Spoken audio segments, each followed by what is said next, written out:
तो आप सभी का स्वागत है फिर से हमारे यूट्यूब चैनल पे। आज हम पढ़ने वाले हैं बी फार्मा 5 सेमेस्टर का medicinal chemistry second. Medicinal chemistry आपने फर्स्ट जो है पढ़ लिया है बी फार्मा 4 सेमेस्टर में।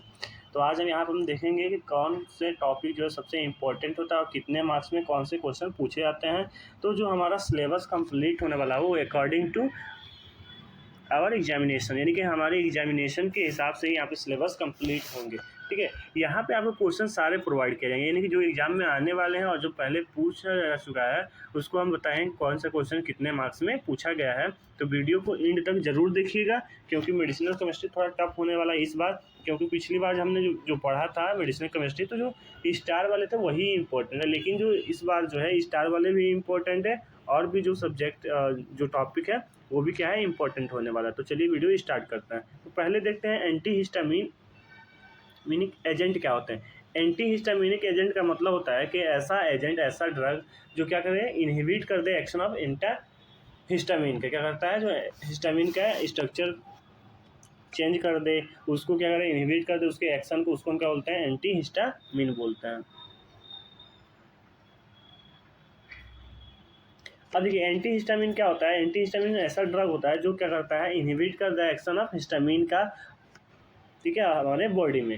हिस्टामिन क्या होता है, हिस्टामिन जो होता है ये दोनों में पाया जाता है। ये एक सेल्फ ऑटोकॉइड जो होता है हार्मोन होता है, और ये रिलीज होता है कहाँ से, एनिमल और प्लांट दोनों से।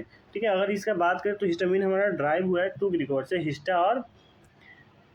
हिस्टा मतलब होता है क्या, टिश्यू, और अमीन मतलब होता है क्या, अमीनो ग्रुप। ठीक है, हमारा जो है ये जो हिस्टामिन है वो दिए थे सर हेनरी डाल ने। कब दिया था, 1910 में।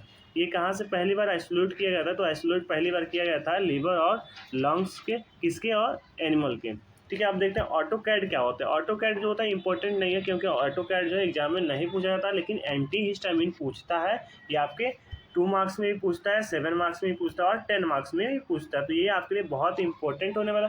तो आपको सिर्फ एंटी हिस्टामिन नहीं पूछता है, क्या क्वेश्चन पूछता है कि एंटी हिस्टामिन क्या होते हैं, उसके बाद पूछता है कि SR, ठीक है, SAR पूछता है किसका, एंटी हिस्टामिन का। तो आप इसका SR भी लिखेंगे, मोड ऑफ एक्शन भी लिखेंगे और यूज भी लिखेंगे। ठीक है, तो पहले हमने देख लिया इंट्रोडक्शन में एंटी हिस्टामिन क्या होता है। अब हम देखते हैं कि हमारा जो होता है SR क्या होता है, एंटी हिस्टामिन का। ये हमारा क्या है, हिस्टामिन का ये स्ट्रक्चर हो गया। तो स्ट्रक्चर को आपको याद करना है, क्योंकि एग्जाम में इसको भी आपको बना के आना पड़ेगा, तभी आपको जाके अच्छे मार्क्स मिलेंगे। तो ये क्या होगा, हिस्टामिन का स्ट्रक्चर हो गया। अब देखते हैं कि जो होता है हमारा स्ट्रक्चर ऑफ हिस्टाडीन, यानी कि हिस्टाडीन का स्ट्रक्चर कैसे होता है। अगर हम बात करें सिंथेसिस ऑफ हिस्टाडीन की, यानी कि कभी क्वेश्चन भी जैसे आपके जितने सिंथेसिस है वो भी क्या होते हैं, इंपॉर्टेंट होता है। तो जो हमारा पहला क्वेश्चन है ये पूछा गया है 7 मार्क्स में, हिस्टाडीन का बायोसिंथेसिस। तो बायोसिंथेसिस की बात करें तो हमारा हिस्टाडीन होता है वो किससे सिंथेसिस होता है, हिस्टाडीन अमीनो एसिड से। किसके प्रेजेंस में, डिकार्बोक्सिलेशन कराते हैं उसको। किसके प्रेजेंस में होता है, हिस्टाडीन डिकार्बोक्सिलिक एंजाइम के प्रेजेंस में हमारा क्या होता है, जब हम कराते हैं डिकार्बोक्सिलेशन कराते हैं हिस्टाडीन अमीनो का, तो हमारा फॉर्म होता है क्या, हिस्टाडीन। ठीक है,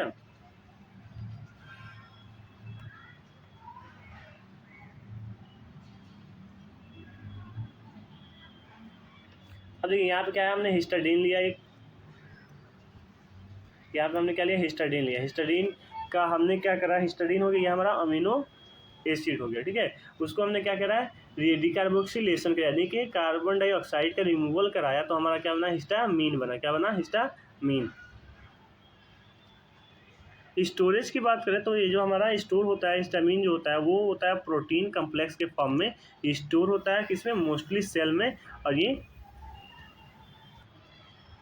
अगर किसमें स्टोर होता है तो प्रोटीन के फॉर्म में स्टोर होता है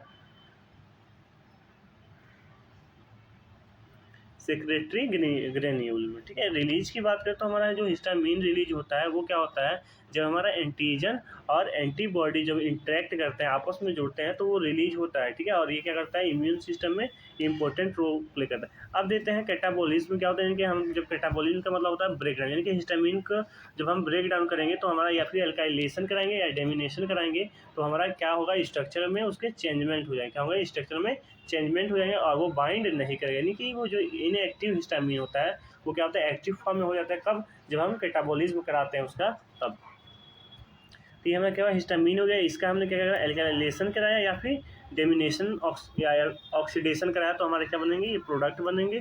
ठीक है, तो ये क्या होता है, हमारा जो हिस्टामीन है यहाँ पे ये इनएक्टिव फॉर्म में होता है, लेकिन जैसे हम इसका कैटाबोलिज्म कराते हैं तो वो क्या होता है, एक्टिव फॉर्म में हो जाता है। और ये लेकिन ये बाइंड नहीं होता है, क्या होता है, बाइंड रिसेप्टर से नहीं होता है। हमारा जो हिस्टामीन होता है वो कंटेन करता है क्या है, इमिडाजोल रिंग कंटेन करता है, इथाइलिन करता है, ब्रिड एंड अमीनो ग्रुप। ये हमारा अमीनो ग्रुप हो गया, ये यहाँ से लेके ये हमारा क्या हुआ, ब्रिड्ज और इथाइलिन ब्रिड्ज हो गया, और ये हमारा क्या हो गया, इमिडाजोल रिंग हो गया। ठीक है, तो हमारा हिस्टाडीन जो होता है कंटेन करता है 3 कंपाउंड, कौन कौन से, इमिडाजोल रिंग और इथाइलिन ब्रिड और ये अमीनो ग्रुप। अब देखते हैं रिसेप्टर की बात करें तो हमारा जो क्या होता है, रिसेप्टर क्या होता है, पहले ये समझते हैं। आपने फार्माकोलॉजी में रिसेप्टर पढ़ा होगा, तो वहाँ पे आपको पढ़ाया क्या होगा कि क्या होता है कि साइड होती है, क्या होती है, प्रोटीन की बनी साइड होती है जो सरफेस एरिया पे पाया जाता है। क्या होता है, सरफेस एरिया पे पाया जाता है। ये हमारा क्या हो गया, रिसेप्टर हो गया। यहाँ पे हमने क्या किया, ये कोई ड्रग है, ये जाके इसमें क्या हो गया, बाइंड हो गया। क्या हो गया, बाइंड हो गया। तो ये जो हमारा रिसेप्टर है वो अपना एक्शन शो करेगा, क्या करेगा, अपना एक्शन शो करेगा। तो यहाँ पे हिस्टामिन रिसेप्टर क्या होते हैं कि ऐसे रिसेप्टर होते हैं जहाँ पे क्या होता है, हमारा हिस्टामिन जाता है और बाइंड करता है, बाइंड करके अपना एक्शन शो करता है।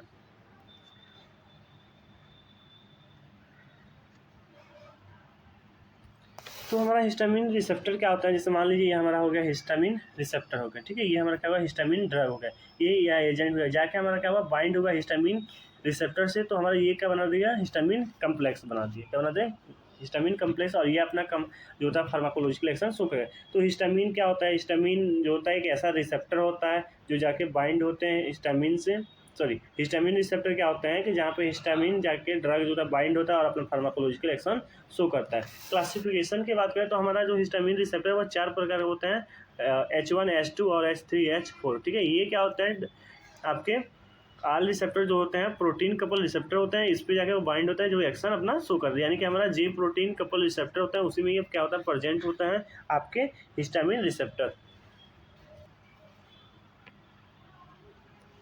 अगर लोकेशन की बात करें तो हमारा जो लोकेशन होता है इसमें कभी कभी क्वेश्चन पूछ लेता है 2 मार्क्स में कि डिस्ट्रीब्यूशन ऑफ हिस्टामिन रिसेप्टर। तो हिस्टामिन रिसेप्टर के डिस्ट्रीब्यूशन की पूछे या फिर लोकेशन पूछे तो हम इसको ऐसे ही लिखेंगे। तो हमारा जो H1 होता है वो किस में पाया जाता है, जीआईटी में, ब्रेन में, सीवीएस में और लिम्फोसाइट में। H2 जो रिसेप्टर होता है वो सेल में, हार्ट सेल में, मसल्स में। हमारा जो H1 रिसेप्टर, H3 रिसेप्टर होता है वो सीनस में, गैस्ट्रिक म्यूकस में। ठीक है, और हमारा जो 4 रिसेप्टर होता है वो स्किन और टी सेल में मोस्टली पाया। तो ये होता है डिस्ट्रीब्यूशन ऑफ रिसेप्टर हिस्टामिन या फिर लोकेशन ऑफ हिस्टामिन रिसेप्टर। अब हिस्टामिन का क्लासिफिकेशन देखते हैं। देखिए हिस्टामिन जो क्लासीफाई किया गया वो किसके बेस पे किया गया है, केमिकल स्ट्रक्चर के बेस पे क्लासीफाई किया है। जितने भी आपके हिस्टामिन रिसेप्टर होते हैं वो सब के सब क्या होते हैं, एंटागोनिस्ट होते हैं। क्या होते हैं, एंटागोनिस्ट होते हैं। ठीक, तो एंटागोनिस्ट का मतलब होता है कि एक ऐसे ड्रग या एजेंट होता है जो क्या करता है, हम बाइंड करेंगे रिसेप्टर से और उसके एक्टिव को क्या करेंगे, डिक्रीज कर देंगे। तो ये क्या होता है, हमारा H1 रिसेप्टर के सभी क्या होते हैं, एंटागोनिस्ट होते हैं। और इसे क्लासीफाई किस पे किया गया, केमिकल स्ट्रक्चर के बेस पे। पहला हमारा है हिस्टामिन H1 रिसेप्टर एंटागोनिस्ट। ठीक है, तो अमीनो एल्काइल ईथर क्या होता है, तो यहाँ पे अमीनो एल्काइल ईथर का हम यहाँ पे एग्जांपल देखेंगे क्लासिफिकेशन में। एग्जांपल सबका यहाँ पे हम सिर्फ स्ट्रक्चर देंगे क्योंकि यहाँ पे हम इसका मोड ऑफ एक्शन नहीं देखेंगे, बाद में हम क्या करेंगे, इसका मोड ऑफ एक्शन देखेंगे। तो सिंपली बस स्ट्रक्चर देख लेते हैं। ये क्या होगा, स्ट्रक्चर हमारा डाइफेन हाइड्रामीन का स्ट्रक्चर हो गया।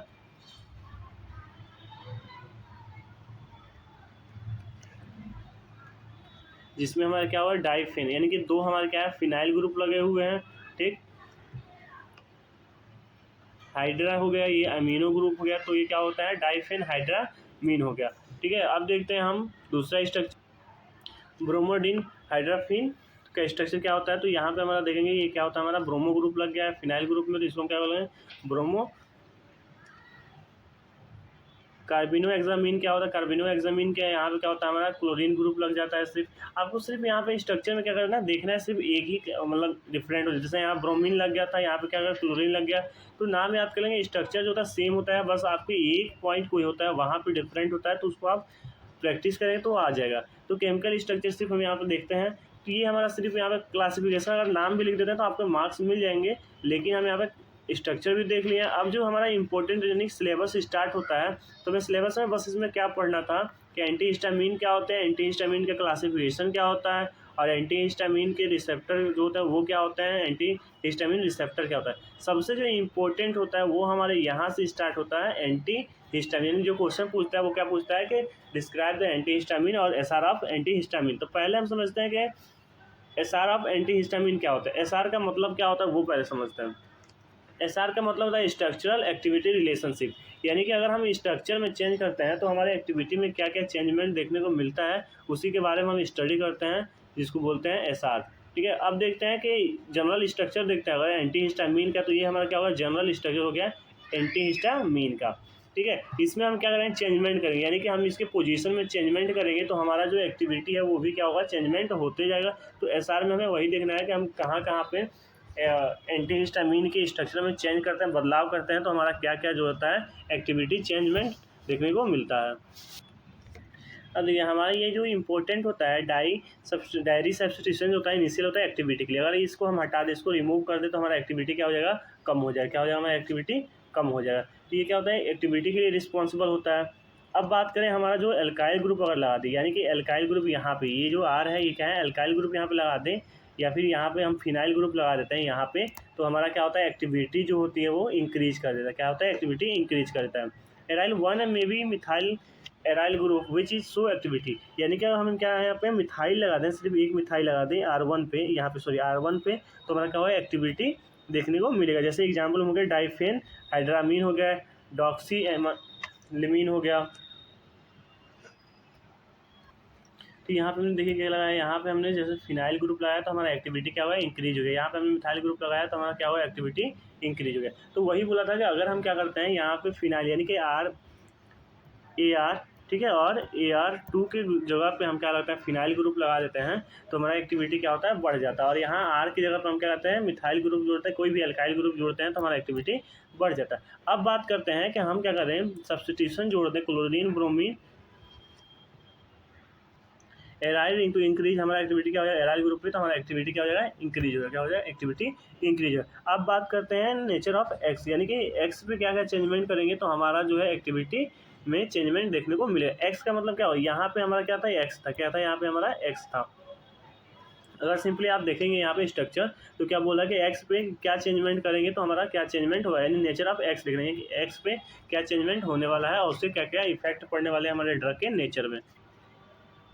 अब ये एक्स के हम 3 जो है मेजर एलिमेंट का उपयोग कर सकते हैं, जैसे नाइट्रोजन, ऑक्सीजन और कार्बन हो गए। ठीक है, अगर हम एक्स पे कोई अदर एलिमेंट जैसे मान लिया फास्फोरस हमने जोड़ दिया, अगर फास्फोरस को ऐड कर देते तो हमारा जो एक्टिविटी है ड्रग का वो क्या हो जाएगा, कम हो जाएगा। तो हमारा जो मेजर एलिमेंट होता है वो कौन होता है, नाइट्रोजन, कार्बन और ऑक्सीजन ही ऐड कर सकते हैं किसके पे, एक्स के जगह पे। ठीक है, अब देखिए अगर बात करें हम एक्स के जगह पे दूसरा कोई कंपाउंड यानी सॉरी दूसरा कोई एलिमेंट डालते हैं, लगाते हैं, तो उसकी एक्टिविटी क्या हो जाएगी, कम हो जाएगी। तो हमारे जो ड्रग होते हैं वो 3 फॉर्म करते हैं। अगर हम N लगाते हैं तो नाइट्रोजन, और O लगाते हैं तो अमीनो एल्काइल बनेगा, और ये क्या होगा, C लगाते हैं तो यानी कार्बन लगाते हैं तो मोनो अमीनो प्रोपाइल डेरिवेटिव बनेगा। ठीक है, तो सबको एक एक देखते हैं। चेन यानी कि पहला क्या देगा, सब्स्टिट्यूशन ऑन इथाइलिन चैन, यानी इथाइलिन चैन पे हम कोई सब्स्टिट्यूशन लगाते हैं तो उसकी एक्टिविटी में क्या चेंजमेंट देखने को मिलता है। अगर हम क्या करते हैं, एंटी हिस्टामिन के इथाइलिन चैन पे हम क्या कर जो होता है वो इनिशियल होता है किसका, एक्टिविटी के लिए। क्या होता है, एक्टिविटी के लिए। लेकिन अगर हम एक्टिविटी को क्या करें, इथाइलिन चैन का ब्रांचिंग कर दें, यानी जैसे यहाँ पे फोल्डेबल बना दिए हैं, ब्रांचिंग कर दिए हैं, तो इसकी एक्टिविटी क्या होती है, कम हो जाती है। क्या होती है, कम हो जाती है। अमीनो ग्रुप की बात करें, यानी कि इस वाले ग्रुप में अगर हम चेंजमेंट करते हैं तो हमारा क्या क्या देखने को मिलता है, यानी एक्टिविटी में क्या क्या इफेक्ट। अब देखिए अमीनो ग्रुप जो होता है यानी कि थर्ड पोजीशन पे इनिशियल होता है, यानी कि इस वाले पोजीशन पे इनिशियल किसके लिए होता है, एक्टिविटी के लिए। ठीक है, अगर हमारा जो टर्टरी अमीनो ग्रुप यानी कि जैसे यहाँ पर हमने क्या किया, टर्टरी अमीनो ग्रुप लगा दिया है, तो ये क्या करता है, ये मोर जो होता है यानी कि ज़्यादा ये एक्टिव कंपाउंड को बना देता है। क्या होता है, मोर टाइम एक्टिविटी को क्या करता है, इंक्रीज कर देता है। अब देखिए H1 एंटागोनिस्ट क्या होता है, या एंटी हिस्टामिन बोल सकते हैं, क्लासिकल एंटी हिस्टामिन बोलते हैं। कई बार एग्जाम में जो होता है क्लासिकल एंटी हिस्टामिन के नाम से पूछता है, H1 एंटागोनिस्ट के नाम से पूछता है, H1 एंटी हिस्टामिन के नाम से पूछता है। देखिए ये ऐसे ड्रग होता है जो रिसेप्टर से क्या करते हैं, बाइंड करेंगे, और बाइंड करने के बाद उसको इनहिबिट करते हैं, यानी कि हिस्टामिन के एक्शन को क्या करते हैं, ब्लॉक कर देते, क्या करते हैं, ब्लॉक कर देते हैं। आपने कोलॉजी में पढ़ा है पहले एंटागोनिस्ट और एगोनिस्ट। एंटागोनिस्ट का मतलब क्या होता है, ब्लॉक कर देना, क्या करना, ब्लॉक कर देना। क्लासिकल जो एंटा हिस्टामिन ड्रग होता है इसको एंटी एलर्जी करते हैं, यानी कि ये क्या है, रिसेप्टर से बाइंड करके उसको ब्लॉक कर देगा और जो आपके शरीर में एलर्जी कॉज होती है उसको क्या करता है, कम कर देता है, क्या करता है, कम कर देता है, क्या होता है, एलर्जी कॉज कर देता है हमारे बॉडी में। मोड ऑफ एक्शन की बात करें तो एंटी हिस्टामिन जो होता है कॉम्पिटिटिव एंटागोनिस्ट होता है, ये बाइंड करेगा किससे, रिसेप्टर ऑफ हिस्टामिन से, और उसको ब्लॉक कर देगा, उसको क्या करेगा, अनेबल कर देगा, यानी कि रिसेप्टर को ब्लॉक कर देगा और स्टॉप कर देगा एलर्जिक रिएक्शन का। ठीक है, ये 3 प्रकार का होता है, फुल्ली एगोनिस्ट होता है, पार्सली एंटागोनिस्ट होता है और एसोट्रेटिक इनहिबिटर होता है। फुल्ली एगोनिस्ट का मतलब क्या होता है कि हमारा जो हिस्टामिन होता है वो क्या अगर एंटी हिस्टामिन जो ड्रग होता है वो फुल्ली एगोनिस्ट होता है, ब्लॉक कर देंगे रिसेप्टर को और इसके एक्शन को क्या करेंगे, डिक्रीज कर देंगे, करेंगे डिक्रीज करेंगे, स्टॉप कर देंगे, जो हमारे बॉडी में एलर्जी रिएक्शन हो रहा है उसको स्टॉप कर दें। पार्सली एंटागोनिस्ट क्या होता है, देखिए यहाँ पे एगोनिस्ट नहीं सॉरी एंटागोनिस्ट होगा। तो ये एंटागोनिस्ट जो होता है ये क्या करते हैं, पार्सली का मतलब होता है थोड़ा, यानी कि क्या करें, बाइंड करेंगे उसको ब्लॉक कर देंगे, ये हमेशा क्या होता है, रिवर्सिबल होता है, क्या होता है, रिवर्सिबल नेचर को, यानी कि हम इसको रिमूव कर सकते हैं, हटा सकते हैं। ठीक है, तो ये पार्सली क्या करें, बाइंड करेंगे और उसके पार्सली एक्शन को कम कर सकते हैं, कुछ समय के लिए एक्शन को कम कर सकते हैं, उसके बाद इसको हम सही कर सकते हैं। लेकिन जो फुल्ली एगोनिस्ट होता है, एंटागोनिस्ट होता है, वो क्या होता है, कम्प्लीटली होता है, यानी कि वो 100% क्या करें, ब्लॉक कर देंगे रिसेप्टर को, वो रिवर्सिबल नहीं होता, ये रिवर्सिबल होता है। तो यहाँ पे हमने देखा कि एंटी हिस्टामिन क्या होता है, स्ट्रक्चर ऑफ एंटी हिस्टामिन देखा, क्लासिफिकेशन देखा और हिस्टामिन देखा, उसका स्ट्रक्चर देखा। आज के लिए इतना ही, फिर मिलते हैं नेक्स्ट वीडियो में। अगर वीडियो अच्छी लगे तो प्लीज़ वीडियो को लाइक कर दीजिए, चैनल पर नया है तो चैनल को सब्सक्राइब कर दीजिए और मिलते हैं नेक्स्ट पार्ट में। तब तक के लिए टाटा बाय बाय।